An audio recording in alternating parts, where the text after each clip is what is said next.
King Charles has decided to strip Andrew and Harry from a major royal role, and has handed Princess Anne and Prince Edward a new job. The king is set to widen the pool of councillors of state who can carry out constitutional roles when the monarch is abroad or unwell. Despite being working members of the firm, Princess Anne and Prince Edward aren't currently councillors of state due to their position in the line of succession to the throne. Princess Anne and Prince Edward have been tipped by a constitutional expert as the obvious candidates to join the existing pool of councillors of state. This comes amid reports ministers and senior palace officials are finalising plans to be put before Parliament to extend the number of people who can step in and carry out some constitutional duties on behalf of the king in case of his absence from the country or illness. According to the current law, the royal eligible to become a councillor of state after Princess Beatrice, who is ninth in line to the throne, would be her sister Princess Eugenie, followed by Prince Edward and Princess Anne, respectively 13th and 16th in line to the throne. The fact that constitutional duties may be carried out by Prince Andrew and Prince Harry, who have relinquished their senior roles within the firm, or Beatrice, who never carried out public duties, have come under increased scrutiny over the past few weeks, with various experts calling for the law to be amended.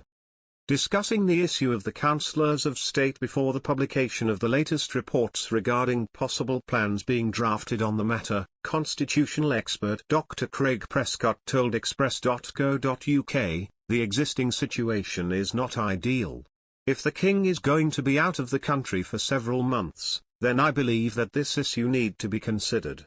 If a royal is not conducting public duties, then it does not make sense for them to be a councillor of state, as it does involve public duties, broadly defined.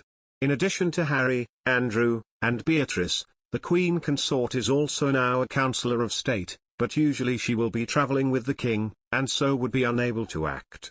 Given that under the Regency Act 1937, 2 councillors of state need to act, so Prince William cannot act alone and so other members of the royal family could be made councillors of state. Obvious candidates to add to the pool of councillors are Prince Edward and Princess Anne, who as it is conducts investitures. The proposals, shared by the Daily Mail, would see the number of the current councillors growing to include full-time working royals rather than replace non-working members of the firm who currently hold this position. The role of councillors is regulated by the Regency Act 1937 and Regency Act 1953, and only an Act of Parliament can modify it. By law, the councillors of state include the monarch's spouse and the next 4 people in the line of succession who are aged over 21 no matter their status within the firm, which currently means Queen Camilla, Prince William, Prince Andrew, Prince Harry, and Princess Beatrice. The accession to the throne of King Charles and his intention to undertake foreign tours, something the late Queen stopped doing in late 2015, appears to make the matter even more urgent. Currently, the 5 senior royals in post include Camilla Queen Consort plus the foremost senior royal adults who are Prince William, Prince Harry, Prince Andrew, and Princess Beatrice. The House of Lords this week called for a sensible amendment because Harry lives 5,000 miles away in California and disgraced Andy has been dispatched from public life under a sex abuse cloud. The diplomatic solution rather than axing Andy and Harry would spare the troublesome pair's blushes, it is understood.